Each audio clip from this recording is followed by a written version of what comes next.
சீனாவின் ஒத்துழைப்பு எப்போதும் தொடரும். ஒரே சீன கொள்கை இலங்கையை ஆதரிக்கும் என்கிறது அரசு என்பதாக வீரகேசரி பத்திரிகையில் இந்த தகவல் வெளியாகி இருக்கிறது.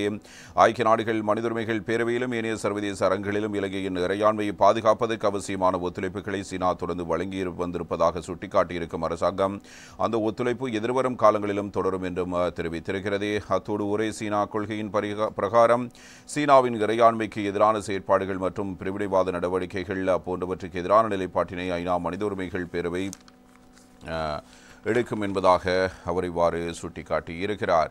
எனவே அமைச்சருடைய கருத்தில் பிரதானமாக ஜனாதிபதி அனுரகுமார திசாநாயக்கவின் அண்மைய சீன விஜயத்தின் போது ஆராயப்பட்ட விடயங்கள் மற்றும் கைச்சாத்திடப்பட்ட ஒப்பந்தங்கள் குறித்து தெளிவுபடுத்தும் நோக்கிலான ஊடகவியலாளர் சந்திப்பு ஒன்று நேற்றைய தினம் அரசாங்க தகவல் திணைக்களத்தில் இடம்பெற்றிருந்தது.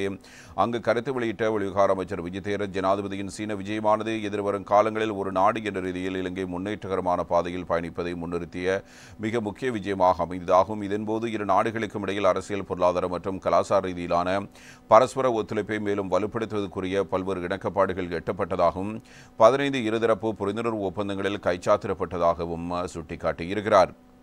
உலகளாவிய ரீதியில் நாம் முன்னோக்கி பயணிப்பதற்கு சீனா போன்ற மிக பெரும் பலம் பொருந்திய நாட்டின் ஒத்துழைப்பு அவசியம். இந்த விஜயத்தின் போது சீன ஜனாதிபதி ஷி ஜின்பிங்கிடம் இருந்து அதற்கான உத்தரவாதம் கிட்டியமை நாம் பெற்ற வெற்றியாகும். சீன ஜனாதிபதி ஷி ஜின்பிங்குடனான சந்திப்பின் போது ஒரே சீன கொள்கையை தாம் ஆதரிப்பதாகவும் அதனை தொடர்ந்து பேணுவதற்கு அவசியமான ஒத்துழைப்புகளை வழங்குவதற்கு தயாராக இருப்பதாகவும் உறுதியளித்திருக்கிறோம்.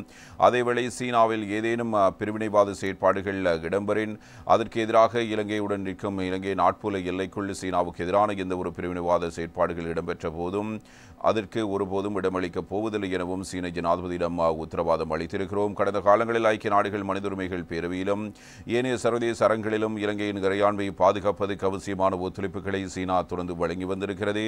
அந்த ஒத்துழைப்பு எதிர்வரும் காலங்களிலும் தொடரும். அத்தோடு சீனாவின் இறையாண்மைக்கு எதிரான செயற்பாடுகள் மற்றும் பிரிவினைவாத நடவடிக்கைகள் போன்றவற்றுக்கு எதிரான நிலைப்பாட்டை ஒரே சீனாவுக்கான ஆதரவையும் ஐநா மனித உரிமைகள் பேரவை உள்ளிட்ட அரங்குகளில் இலங்கை வெளிப்படுத்தும்.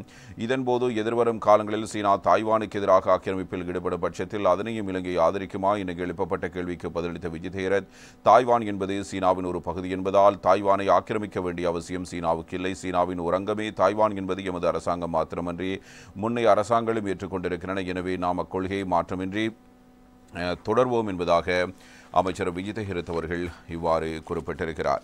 இதே நேரம் இன்னும் ஒரு தகவல் இவ்வாறு வெளியாகி இருக்கிறது. சகல விடயங்கள் குறித்தும் நாங்கள் விரைவில் பல்வேறு தீர்மானங்களை எடுக்கப் போவதாகவும் அமைச்சர் விஜய் தேரர் குறிப்பிடுகிறார். அதாவது அம்மாந்தோட்டை எண்ணெய் சுத்திகரிப்பு நிலைய அபிவிருத்தி செயற்திட்டத்துடன் தொடர்புடைய சகல விடயங்களும் எதிர்வரும் ஒரு மாத காலத்தினுள் தீர்மானிக்கப்படும் என அறிவித்துள்ள வெளிவிவகார அமைச்சர் விஜய் தேரர், இந்த செயற்திட்டங்களினால் நாட்டின் தேசிய பாதுகாப்புக்கு எவ்வித அச்சுறுத்தலும் ஏற்பட போவதில்லை என்பதையும் அவர் உறுதிமொழியாக அளித்திருக்கிறார். எனவே சீன விஜயத்தின் போது இரு தரப்பினருக்கும் இடையில் எட்டப்பட்ட இணக்கப்பாடுகள் குறித்து கருத்து வெளியிடும் போது மேலதிக கருத்தாக இந்த விடயத்தை அவர் தெரிவித்திருக்கிறார்.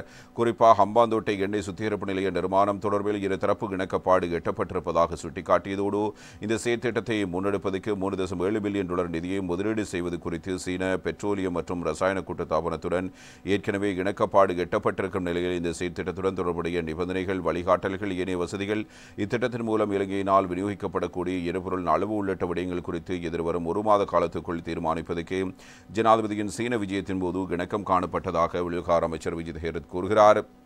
இச்செயற்திட்டம் தொடர்பான இறுதி ஒப்பந்தத்தில் அவசியமான சகல மட்டுப்பாடுகள் மற்றும் வழிகாட்டல்கள் உள்ளடக்கப்படும் என்பதால் இதனால் தேசிய பாதுகாப்புக்கு எவ்வித அச்சுறுத்தலும் ஏற்படாது என அவர் உத்தரவாதம் அளித்திருக்கிறார் என்பதாக இந்த தகவல் தரப்படுகிறது.